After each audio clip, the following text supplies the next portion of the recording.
Om Tat Sat. My humble prostrations to the all-pervading Brahman, to my worshipful Guru, Swami Jyotirmayananda Maharaj, to all the sages and saints of this world, and to you divine souls watching this satsang. Today we will be studying Sutra number 18 of the Samadhi Pad from the Raja Yoga Sutras of Patanjali. Commentary by Swami Jyotirmayananda, narrated by myself, Swami Nikhilananda.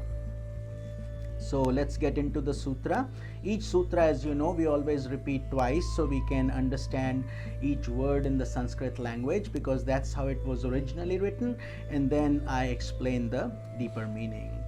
So the sutra is Viram Pratyaya Abhyasa Purvaha Samskara Shesho Anyaha. Again, Viram Pratyaya Abhyasa Purvah Samskara Shesho Anyaha. So Viram means the cessation of all the vrittis or thought waves. No more thought waves coming. Imagine that state. Pratyaya means the cause of such cessation, which is Paravaragya, extreme dispassion. Abhyasa is repeated practice. We need that. And Purvaha means preceding condition, and Samskara Sesha means residual impressions due to the practice of Paravairagya, whatever is left. And Anyaha means the other. In this case, the other means Asampragyata Samadhi. Remember, initially we talked there are two layers, two different forms. One is the lower Samadhi, the other one is the higher Samadhi. So this is taking us to the higher Samadhi. We have covered the lower Samadhi and the four states in a lot of detail in our previous sutras. So the meaning is that yoga, Asampragyata Samadhi, which is the highest Samadhi, is another of which the practice of Viram Pratyaya, which means the thought waves stop.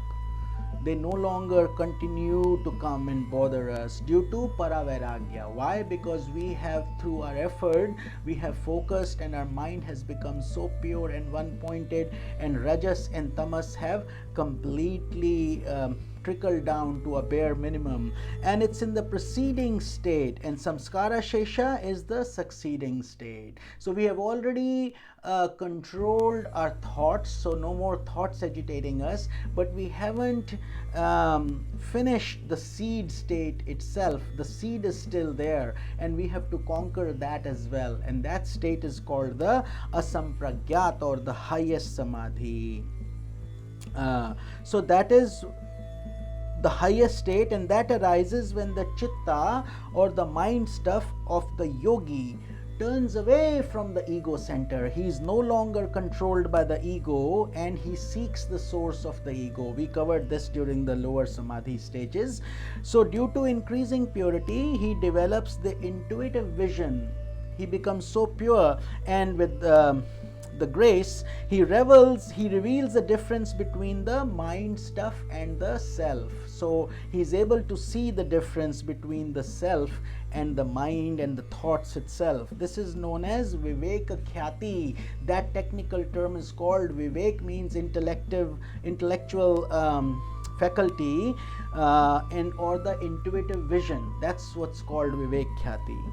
And as a result of this intuitive vision, a yogi begins to realize that even the chitta is no longer needed. Chitta is from where all the thought waves come, but remember, we've already controlled the thought waves in order to reach the Sasmita, Ananda, those stages that we had talked about in the previous sutras. So a mirror serves the purpose of what? Of reflecting one's face. So after it, you don't need the mirror. If once you have looked at it and you are ready for that point, the mirror is no longer needed. So in the same way, once the chitta has reflected the nature of the self, it must be withdrawn into the universal plane known as Prakriti or nature. So we have advanced ourselves to a point where we are starting to reveal the mystery of this universe. We are starting to understand it at a practical level. So when a yogi then detaches himself from the chitta, all the thought waves that are bothering him from the inside, he has perfected that.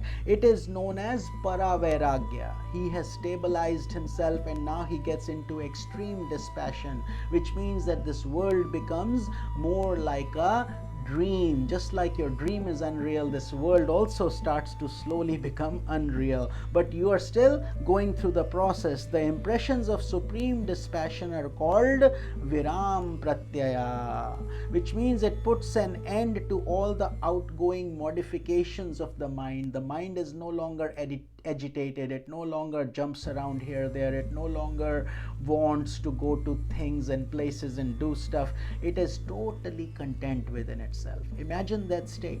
That is the state when you see a saint or a sage who is in an elevated state. That's their state when they are in that level of samadhi. So paravairagya is a direct path to asampragyata samadhi. So these are signs. When you reach the paravairagya state, be thankful to God, rejoice, and congratulate yourself for doing so much effort. But mind you, very, very few souls get to that point, because the entanglements in this Maya, Prakriti, the illusion is so strong that only rare souls are able to pull themselves from this gravitational pull. But if you are, and anybody can do it, it's not impossible, but it is not easy. That's the point Patanjali Maharshi is trying to guide us.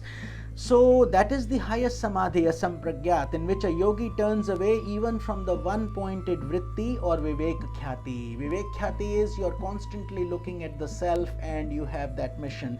But here, once you are so established in that state that you try to even go beyond that. Now you are experiencing niruddha state, which means that your mind stuff has become totally pure. This gives rise to nirodha samskaras, which means it's a filtration process, so to speak. Your sattva continues to grow even more and more, and all the samskaras, which means all your thought waves that are still, although they are not coming up anymore, but they are still there. It's like all your data files that still exist, and the processes that you need to format the whole drive. So if I can use that example, but the thought is that you have to get rid of all the samskaras that we have accumulated over many lifetimes. So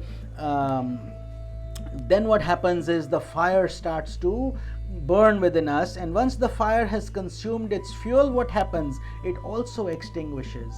The fire first wants to consume everything, and once it's done, there's nothing anymore, it will consume itself. So in the same way, nirodha samskaras that have destroyed the outgoing impressions, they themselves are automatically effaced. Again, that state, just like I was showing you that lens example in the previous sutra, how you focus it on the sun and the paper burns, the same thing happens here. Once you're doing asampragyata samadhi, which means you're in that higher form, you just maintain that state of supreme bliss and paravairagya and asampragyat, and kaivalya is the fruit. It's the ripe fruit. So the fruit to become ripe, what needs to happen? Just time. With the regular sun rays and water and rain and sunshine, and the fruit is ready, and when it's ripe, it comes in your hand. And so when that has come in your hand, know that you have attained kaivalya, which is the highest rung of that of this ladder. And at that point, it is called self-realization, mukti, nirvana, all that stuff. So all these, it's very easy to read in a book and say go through these steps, but some of people have been going through life many lifetimes, and it depends on which where you are. So for example, people who are in the initial stages of samadhi, remember I said some people there itself think they have attained self-realization. That's not the case.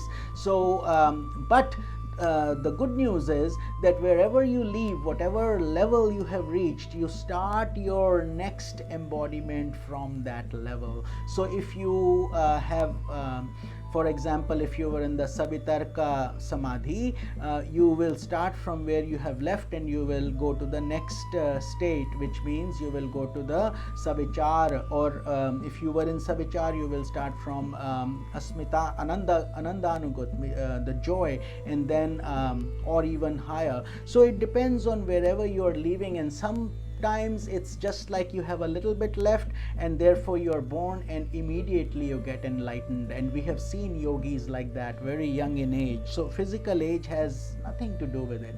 It depends on what you are bringing from your past. So I hope you are enjoying these sutras. Very deep, very subtle, and I'm trying to make it as simple as possible so you can understand this profound wisdom from the Sanatana Dharma. And sage Patanjali, as you know, coined the term yoga. He's the father of yoga, so we should all humbly prostrate to him and thank him for his immense work, and thank my Guru Swamiji, who has done such a wonderful job explaining these mysteries to us in simple English so we can all comprehend it. This is Swami Nikhilananda. Om Tat Sat.